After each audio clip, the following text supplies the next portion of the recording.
que abren vuestras Biblias. Evidentemente, como sabéis, y si no, para los que nos visitáis, estamos predicando el Evangelio de Lucas de forma consecutiva, y en el día de hoy llegamos al capítulo 13, los versículos del 18 al 21. Lucas 13, 18 al 21.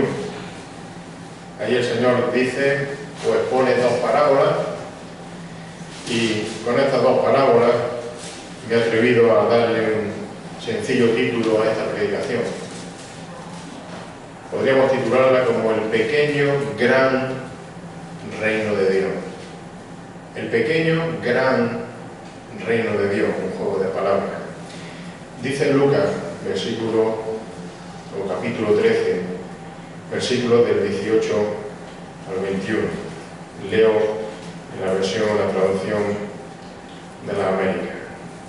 Lucas 13, 18. Entonces decía, el Señor evidentemente, decía, ¿a qué es semejante el reino de Dios y con qué lo compararé? Es semejante a un grano de mostaza que un hombre tomó y echó en su huerto, y creció y se hizo árbol, y las aves del cielo anidaron en sus ramas. Versículo 20. Y volvió a decir, ¿a qué compararé el reino de Dios? Es semejante a la levadura que una mujer tomó y escondió en 3 medidas de harina hasta que todo quedó fermentado. Que el Señor bendiga su palabra. Sabéis que sin duda el reino de Dios fue un tema constante, muy constante, en la enseñanza y en las predicaciones del Señor Jesús. Por ejemplo, ya en el inicio de su ministerio, en Marcos capítulo 1, versículos 14 y 15, podemos leer que después que Juan había sido encarcelado, Jesús vino a Galilea proclamando el Evangelio de Dios y diciendo, el tiempo se ha cumplido, el reino de Dios se ha acercado. Y dice el Señor allí, arrepentido y creed en el Evangelio. Pero poco después, cuando estaba ya en su ministerio por Galilea, en Lucas capítulo 8, en el versículo 1, podemos leer que él, el Señor, comenzó a recorrer las ciudades y aldeas y proclamando, y fijaros, anunciando las buenas nuevas del reino de Dios. Y en el Sermón del Monte también predicó sobre el reino de Dios. Lucas 6:20, volviendo su vista hacia sus discípulos, decía, bienaventurados vosotros los pobres, porque vuestro es el reino de Dios. Incluso después de su resurrección, el reino de Dios era parte importante de su enseñanza a sus apóstoles. En Hechos capítulo 1, versículo 3, leemos que a estos también, a los apóstoles, después de su padecimiento, el padecimiento de Cristo, se presentó vivo con muchas pruebas convincentes, apareciéndosele durante 40 días y hablándole de lo concerniente al reino de Dios. En definitiva, está clara la importancia del reino de Dios en el ministerio de Cristo. Y esta importancia no era un capricho para el Señor Jesús o del Señor Jesús.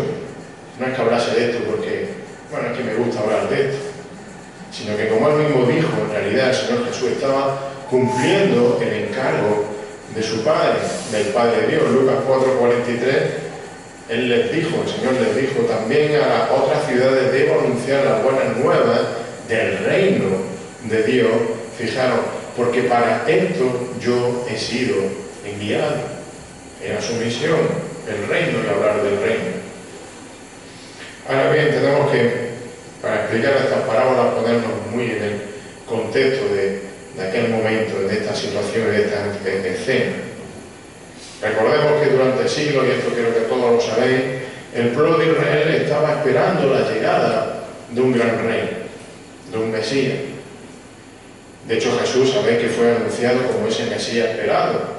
Los ángeles anunciaron el nacimiento de Emanuel, tanto a José como a María, como también a Zacarías, el padre de Juan el Bautista, el cual Juan el Bautista, como fiel precursor de ese Mesías, predicó y anunció su venida. La anunció como ese Cordero de Dios que quita el pecado del mundo en Juan 1:29. Por tanto, al principio de su ministerio, del ministerio de Jesús, sabemos que las multitudes seguían al Señor esperando de Él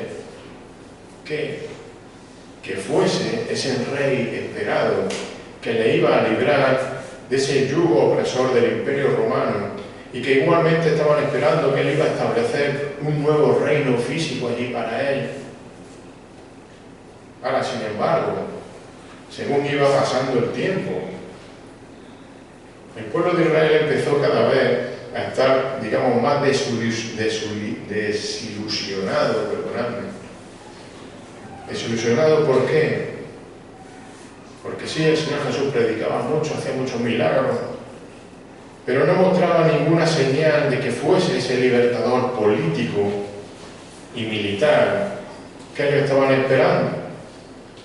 Además, a esa desilusión, entre comillas, hay que añadirle el rechazo creciente de los dirigentes religiosos que veían amenazado su poder y que se sentían ofendidos porque el Señor ponía en evidencia su falsa religiosidad y su hipocresía. Lo hemos estado viendo en los últimos pasajes antes de llegar a este en Lucas, ¿no recordáis? De hecho, fijaos, tenemos también el dato de que incluso después de la resurrección del Señor, de aquellas grandísimas multitudes que le seguían en un principio, acordaros que varias veces tuvo que alimentar a miles y miles de personas que le seguían, ahora después de su resurrección, ya solo, un gran número, pero de esos miles, ya solo quedaban algo más de 500 seguidores. Mirad, Pablo escribe en 1 Corintios 15, versículos 3 al 6. Dice allí Pablo: porque yo os entregué en primer lugar lo mismo que recibí, que Cristo murió por nuestros pecados conforme a la Escritura, que fue sepultado y que resucitó al tercer día conforme a la Escritura. Pero fijaos en el versículo 5, que se apareció a Cefas después y después a los 12, y luego se apareció a más de 500 hermanos a la vez, la mayoría de los cuales viven, pero algunos ya duermen. Esos miles y miles se habían convertido en algo más de 500. Y otro dato es que justo antes de que la iglesia naciese, en aquel día, todos sabéis, de Pentecostés, en Hechos 1:15 vemos que en Jerusalén quedaban como 120 seguidores que acompañaban a los apóstoles. Hechos 1:15. Por aquel tiempo Pedro se puso de pie en medio de los hermanos y dice allí el pasaje: un grupo como de 120 personas estaba reunido allí. Claro, para nosotros 120 son muchos, pero si venimos de miles y miles y miles que le seguían, ¿qué estaba pasando? Cada vez menos. Podemos decir que visto desde un punto de vista humano, viendo los números, que es lo que me paso el día haciendo, se podría decir que el reino de Dios no parecía precisamente que estuviese siendo un éxito. Los números lo saben. Fijaros, además, el equipo de confianza de Jesús estaba formado por 12 hombres. Pero de esos hombres, uno era un traidor. Esos 12 hombres eran judíos de Israel. En aquel tiempo, una de las naciones más pequeñas de la época y despreciada por todo el mundo. De nuevo podríamos decir que el reino del que Jesús predicaba humanamente tenía poco futuro. Y esta situación, como digo, hacía que cada vez más, entre los propios seguidores de Jesús, creciese la sensación de que ese reino que él predicaba, como digo, no se estaba desarrollando como ellos pensaban o como tenían previsto que lo hiciese. Como hemos dicho al principio, la mayoría de los discípulos esperaban un reino, y esperaban un rey que se manifestara con poder y de forma externa y visible.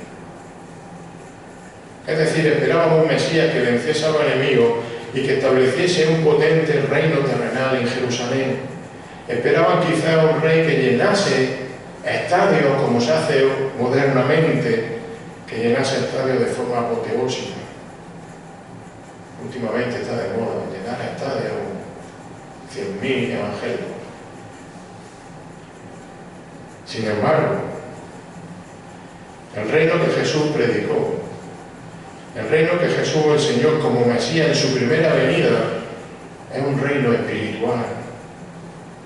Hermano, es un reino, es precioso, porque es un reino en el corazón de las personas. No es un reino físico, ni político, ni terrenal. El mismo Señor Jesús se lo dijo a Pilato muertos. Él le dijo que su reino en su primera venida no era de este mundo. Juan 18:36, Jesús respondió: mi reino no es de este mundo. Si mi reino fuera de este mundo, entonces mis servidores pelearían para que yo no fuera entregado a los judíos. Mas ahora mi reino no es de aquí. Como dice el Señor, ahora, en este momento, mi reino no es de aquí. Es decir, todavía no era el tiempo de su reino terrenal. Y sigue siendo así. Todavía no era el momento. El tiempo de su reino terrenal visible, ese reino en el que Cristo reinará con todo poder, gloria y majestad en la tierra, llegará en el futuro y será cuando Él regrese de nuevo en su segunda venida. Así se describe en Apocalipsis 20, y ya creo que Juan me lo explicó bastante bien el domingo pasado. Apocalipsis 20, 4 al 6, dice allí Juan, entre lo que vio, dice: también vi trono, reino, y se sentaron sobre ellos y se les concedió autoridad para juzgar, y vi la alma de los que habían sido decapitados por causa del testimonio de Jesús y de la palabra de Dios, y a los que no habían adorado a la bestia ni a su imagen, ni habían recibido la marca sobre su frente ni sobre su manto, y volvieron a la vida y reinaron con Cristo por 1000 años. Los demás muertos no volvieron a la vida hasta que se cumplieron los 1000 años. Está en la primera resurrección. Y dice: bienaventurado y santo es el que tiene parte en la primera resurrección. La muerte segunda no tiene poder sobre estos, sino que serán sacerdotes de Dios y de Cristo, y de nuevo reinarán con Él por 1000 años. Ese será el día o el momento en el que Cristo establecerá su reino, el reino de Dios terrenal en la tierra. Pero el caso es que en aquel momento del ministerio de Jesús, allí camino de Jerusalén, que estamos ya a esta altura del capítulo 13 de Lucas, nos encontramos con unos discípulos que en su mayoría, fijaros, lo habían dejado todo por seguir a Jesús. Mateo 19, 27. Entonces, respondiendo Pedro, le dijo: he aquí, nosotros lo hemos dejado todo y te hemos seguido. Eso ya han hecho gente como Pedro y muchos más. Y le pregunta Pedro al Señor: ¿qué pues recibiremos? Lo habían dejado todo. Y sin embargo, en contraprestación, ¿qué se estaban encontrando? Se estaban encontrando con poca o ninguna evidencia de que el reino de Dios estuviese siendo un éxito visible en aquel momento para la sociedad. Hemos dado ya los datos, ¿verdad? Como diríamos nosotros, tanto esfuerzo ¿para qué? Le estaba diciendo Pedro al Señor. O como tenemos la tentación muchas veces de decir nosotros, tanto esfuerzo y la mitad de los bancos vacíos. Habían dejado su trabajo, habían dejado sus negocios, y todo ello, fijaros, para depender de ofrendas de terceros que se recogían en una bolsa que administraba un tal Judas. Todos sabéis quién es Judas, que metía la mano en la bolsa.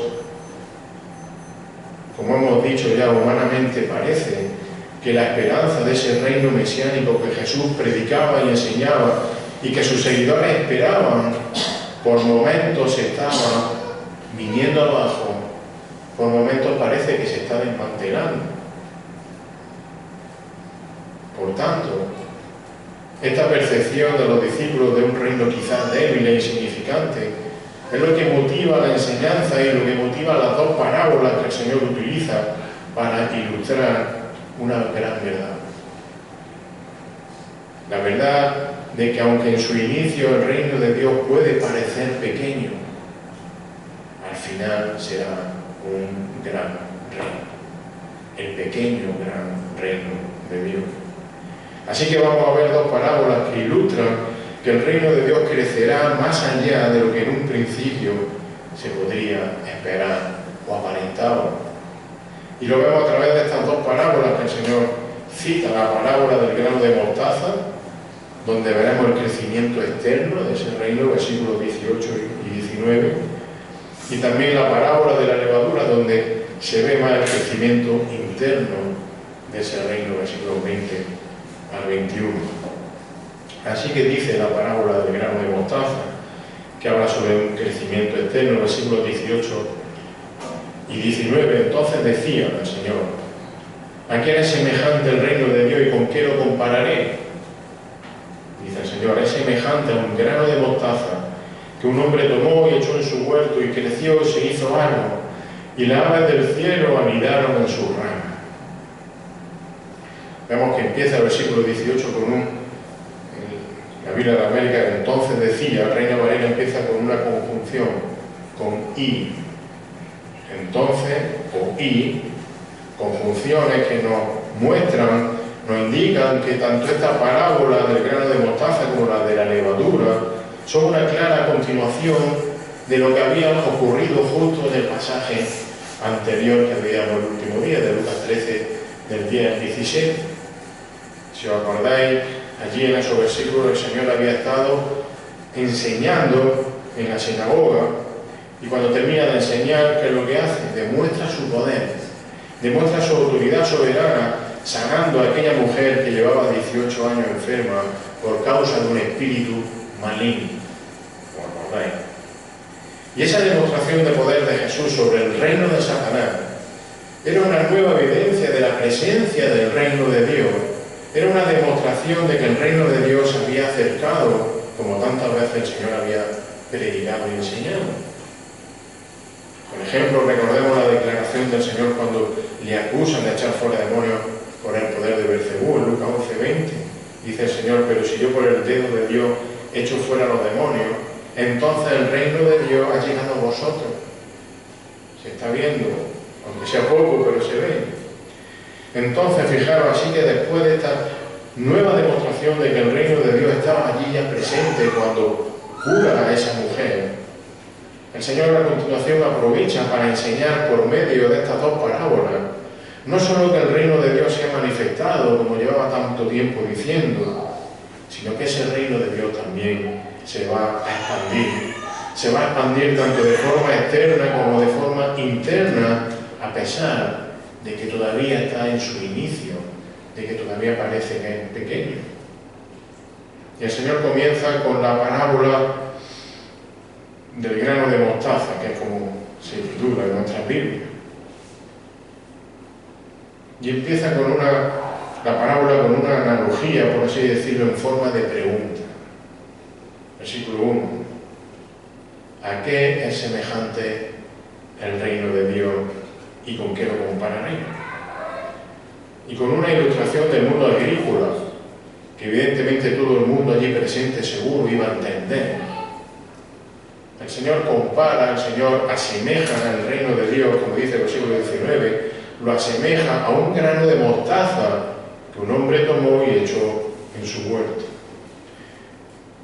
Mirad, de todas las semillas conocidas en aquel tiempo, el grano de mostaza era una de las más pequeñas, si no la más pequeña, sobre todo de lo que tuviese que ver con cosas de alimentación, lo que se plantaba para comer.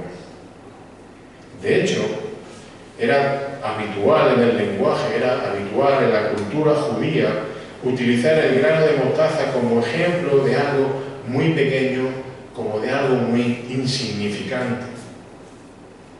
Muy pequeño, insignificante. Era la semilla más pequeña. Recordemos el ejemplo que el mismo Señor Jesús utiliza para describir la poca fe de sus discípulos en Lucas 17, 5 al 6. Los apóstoles dijeron al Señor: aumentanos la fe.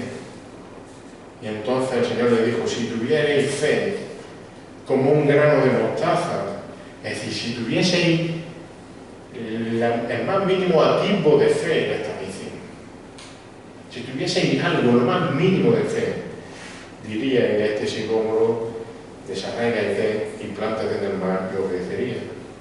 El grano de mostaza era insignificante. En definitiva, lo que el Señor le está mostrando mediante esta parábola es que el grano o la semilla más pequeña al final va a crecer hasta convertirse en un gran árbol visible para todo el mundo. Versículo 19 dice: es semejante a un grano de mostaza que un hombre tomó y echó en su huerto, y sigue diciendo, y creció y se hizo árbol. Y no solo se hizo árbol, sino que las aves del cielo anidaron en sus ramas. El árbol de mostaza, en realidad, dicen los técnicos que es un arbusto, pero un arbusto grande. Un árbol, un arbusto que llega a alcanzar más de 5 metros de altura. Para que nos hagamos una idea, casi como una casa de 2 plantas. La casa de 2 plantas debe tener 6 metros, según los arquitectos, pero casi como una casa de 2 plantas. De la nada a una casa de 2 plantas. Es decir, tan grande y fuerte se hace un árbol de mostaza que incluso, como dice la parábola, es un buen sitio para que las aves aniden en sus ramas, es un sitio seguro para los nidos de los pájaros. Y los nidos que se encontraban en estos árboles no eran nidos de pájaros pequeños que duraban un poco, es decir, pájaros que anidan solo estacionalmente, los gorriones, las golondrinas que tanto nos gustan, sino que los nidos en esos árboles de mostaza eran de aves de cierto tamaño que anidaban de forma estable y con nidos de tamaño y peso considerable. Por tanto, lo que el Señor está enseñando y lo que su audiencia, sobre todo, lo importante, estaba entendiendo perfectamente, es que aunque al principio su reino parecía pequeño, aunque al principio su reino parecía insignificante, como una semilla de mostaza, con el tiempo ese reino iba a crecer. Y ese reino iba a ser visible y robusto como un árbol desarrollado de mostaza. Así que lo que al principio parece insignificante, a su tiempo será externamente evidente por su tamaño, por su fuerza, por su robustez. Como hemos comentado antes en su inicio, el reino del Señor no se caracterizó por su tamaño, ni por la cantidad de sus súbditos, ni por ninguna demostración de ser un reino poderoso gobernado por un líder también poderoso. No necesitaba, perdóname la broma, Donald Trump ni una cosa de esta. Porque en realidad esas características, ese poder y de esa grandeza, van a ser las manifestaciones, como hemos leído en el Apocalipsis, del reino de Dios en el futuro, es decir, en la segunda venida de Cristo, cuando de verdad su reino será un reino terrenal. El reino que el Señor predicaba, ese reino que se había acercado, como Él decía, no era un reino terrenal o físico, sino que el reino que Jesús predicaba en su primera venida, el reino que es como ese grano de mostaza, es un reino espiritual que se manifiesta, que habita y que crece para salvación en el corazón de las personas. Por eso, a primera vista, es un reino que no se ve, que parece que no existe, que parece que no crece o que no tiene futuro. Pero en realidad es un reino que, partiendo de una insignificante semilla, va a crecer de forma firme y constante hasta su total consumación. Y como hemos dicho, eso será cuando el Señor regrese con todo su poder y con toda su gloria. Hermano, algunas veces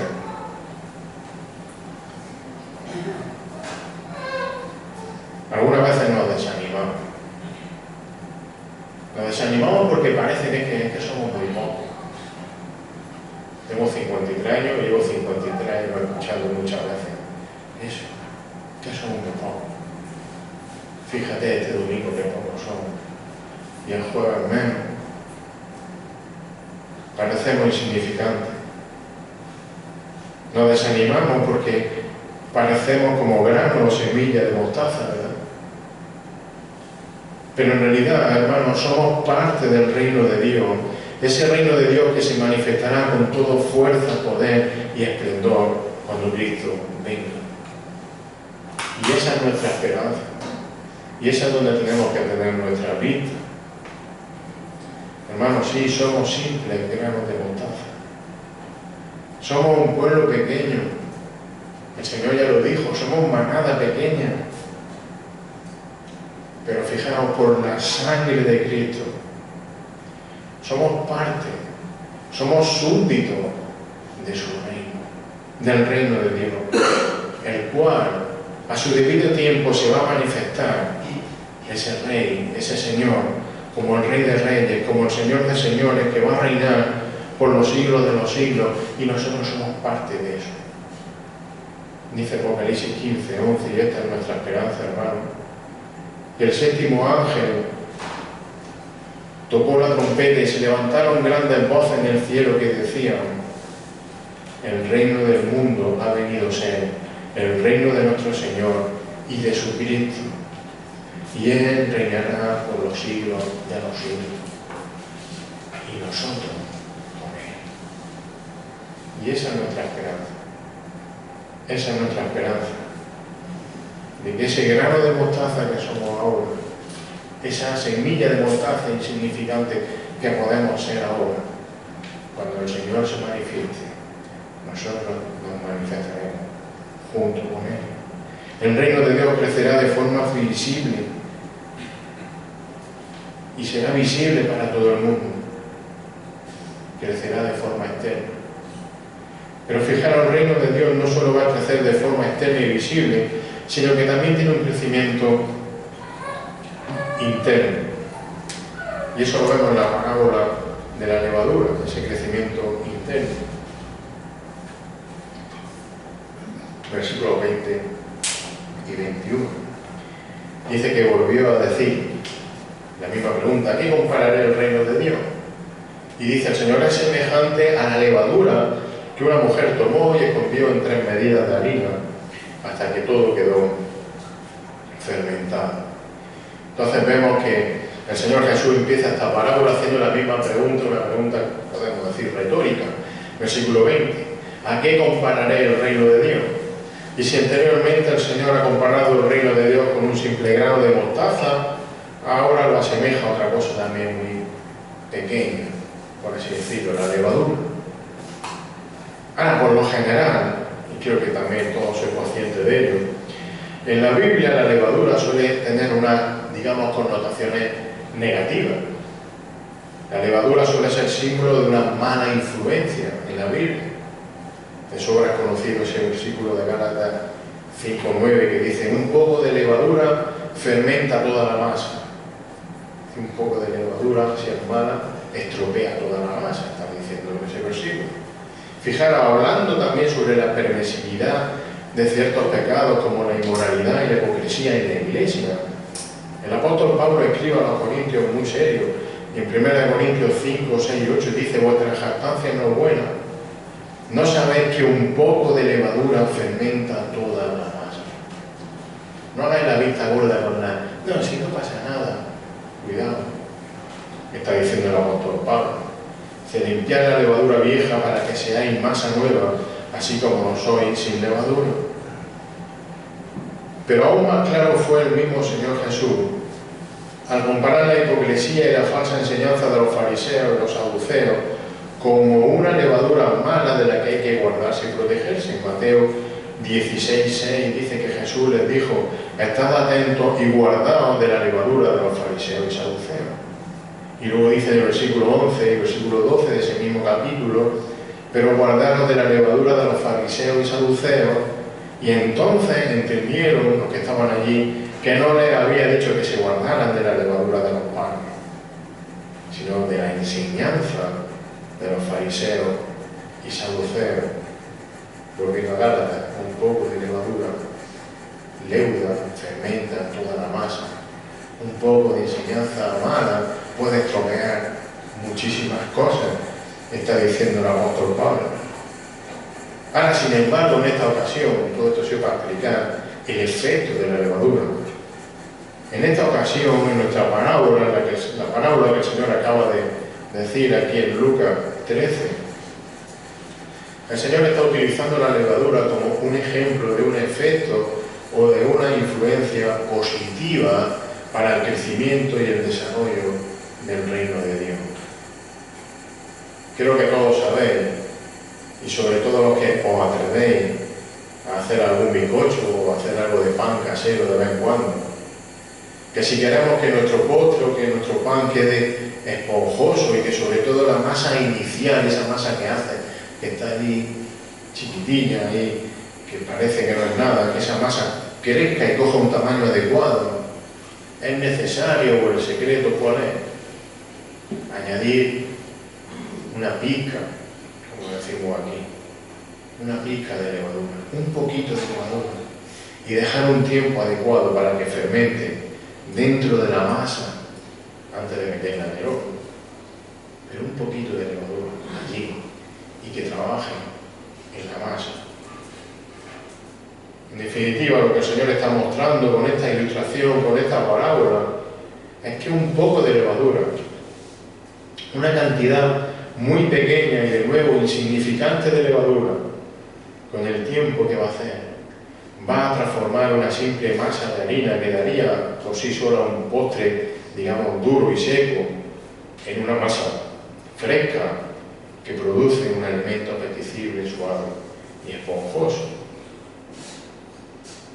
En realidad, en esta parábola, fijaros, la harina está representando, digamos, al mundo de forma general. Y la levadura sería o representa el reino de Dios. Por tanto, al igual que la levadura es casi imperceptible cuando se mezcla con la harina en la masa, una pizca, el reino de Dios en un principio es casi imperceptible en el mundo, como hemos dicho antes. Es como si estuviese allí escondido.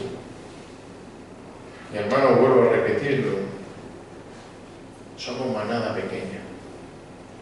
Somos un pueblo pequeño, mezclado entre la gran harina de este mundo.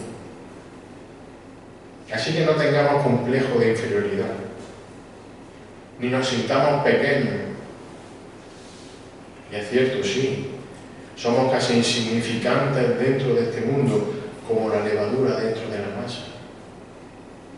Pero a su tiempo, cuando el Señor venga a reinar, cuando el Señor se manifieste como el Rey de Reyes, nosotros, los súbditos del reino de Dios, seremos manifestados con la misma gloria del Señor. La levadura que está escondida en el interior de la masa va a fermentar, y va a fermentar cuando el Señor venga a reinar en gloria con su pueblo escogido. Con esa levadura que está aquí ahora, que casi no se ve, con esos granos de mostaza que parece que no sirven.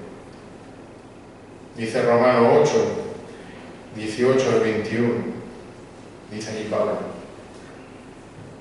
pues considero que los sufrimientos de este tiempo presente, es decir, todo lo que estéis pasando ahora mismo, que seguro que a lo mejor es mucho y es grave y es complicado, considero que esos sufrimientos de este mundo presente, fijaros, no son dignos de ser comparados con la gloria que nos ha de ser revelada. Todo lo que nos tiene que venir en el futuro cuando el Señor venga no tiene comparación, es tan grande, tan inmenso, tan bueno, que no tiene comparación con todo lo malo, malísimo que pueda estar pasando ahora. Aunque sea un grano de mostaza, aunque sea una pizca de levadura.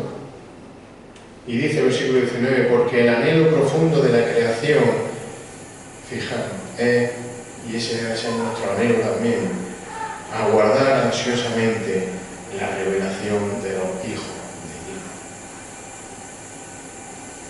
Cuando el Señor venga, esa levadura fermentará.